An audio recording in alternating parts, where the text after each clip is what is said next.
everyone, welcome to Lizzie's Little Library and the Newbery Project. Today's book is a book I was definitely not looking forward to reading.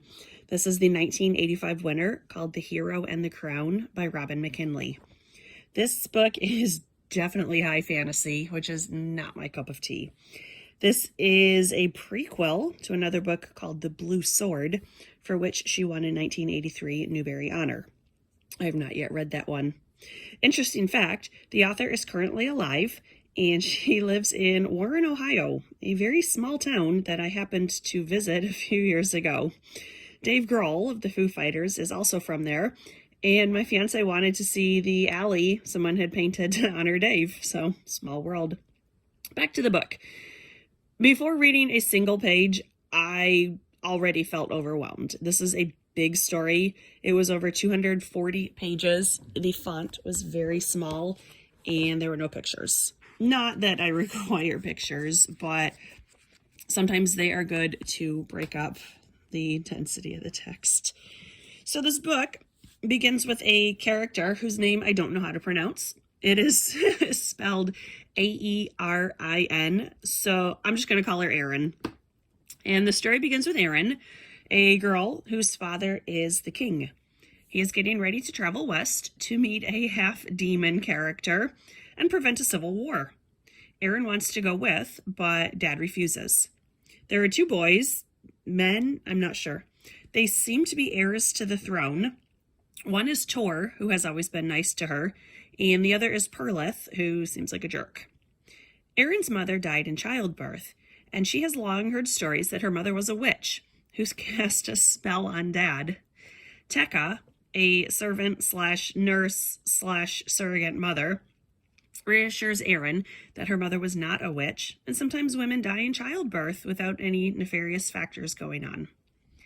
Erin helps her dad's horse recuperate, successfully brews a concoction to prevent burning and fires, and learns sword fighting with the help of Tor, the heir apparent.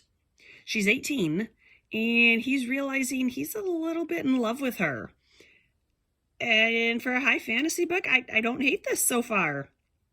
Although in the next chapter, Erin and Tor are referred to as cousins. That's kind of gross. This book was written in the 1980s, not the 1880s. Erin later uses her fire ointment to successfully prevent burning to herself or to the horse while she kills two small dragons. She eventually builds a name for herself as a dragon killer. Dad knights her, then refuses to let her come along on a diplomatic trip. She goes instead to slay the biggest dragon yet. She's pretty mangled after, but she comes home to a hero's welcome. And in the aftermath of the fight, she saw a small red gemstone that she took home. Not quite sure what it was. Eventually, Erin sees a man in a dream and takes the good horse to go see him. His name is Luth, and he's a mage. Might be pronounced mage, not sure. He's not quite human, but he's not quite a healer either, yet he saves her life. It turns out she still has dragon poison from the black dragon. Through saving her life, she isn't quite mortal anymore either.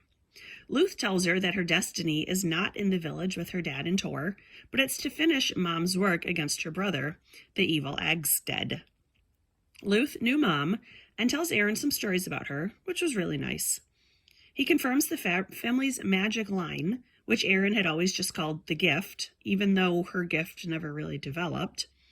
Luth says Mom used up every bit of her magic to make sure Erin was born safely. Before she leaves, Luth gives her Gontorin, a sword with a blue gemstone in it. They travel for a few weeks and pick up some followers along the way, wild creatures that seem to be cats and dogs. I liked those guys. Finally, they arrive at the dark castle set in a dark mountain. Erin and Agstead meet, and their meeting is over in about 3 pages. It seems like the book should end here, but I still have 40 pages to go. Erin did not get the trophy of her fight, but coincidentally, one of the animal critters found it and retrieved it. We also find out she traveled centuries when she was climbing the stairs at the dark castle, and Luth brought her back to the present. Sure.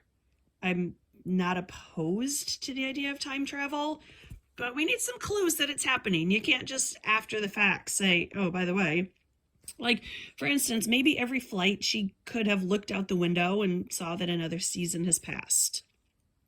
Luth also explains the red stone that she found from the black dragon. Erin gets home to some bad news. Thankfully, the kittens and puppies followed her, and they decide to live in the castle. The last few pages cover the next several years and what became of Erin and Tor.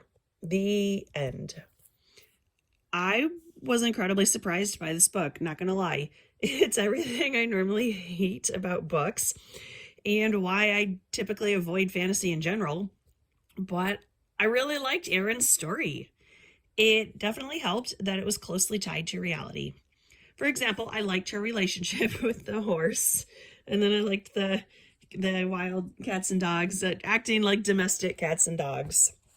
It was a very slow read, but sometimes I'm okay with that. It reminded me of Maeve Binchie's books, where I always feel a sense of wanting to crawl inside her books or live there for a while. It also reminded me of Yaa Gyasi, whose books I read very slowly because I want to soak up every word. Plus, I know that she and Celeste Ning publish so infrequently that I need to savor every word and remember it for years. So that similarity is not in terms of subject material, just in terms of the reading experience. Anyway, as much as I personally liked this book, I don't know if kids would feel the same. I don't know if they would have the patience to get through it. Plus, there were a lot of made-up words that might be confusing. For example, the author uses the word hafer. I think that's how you pronounce it, Hafor. And this word means the household staff. I get that it was for world building, but for the intended audience, I would have used a more common word like staff or workers. And I certainly appreciated that the horse, despite being old and injured, has a very happy ending himself.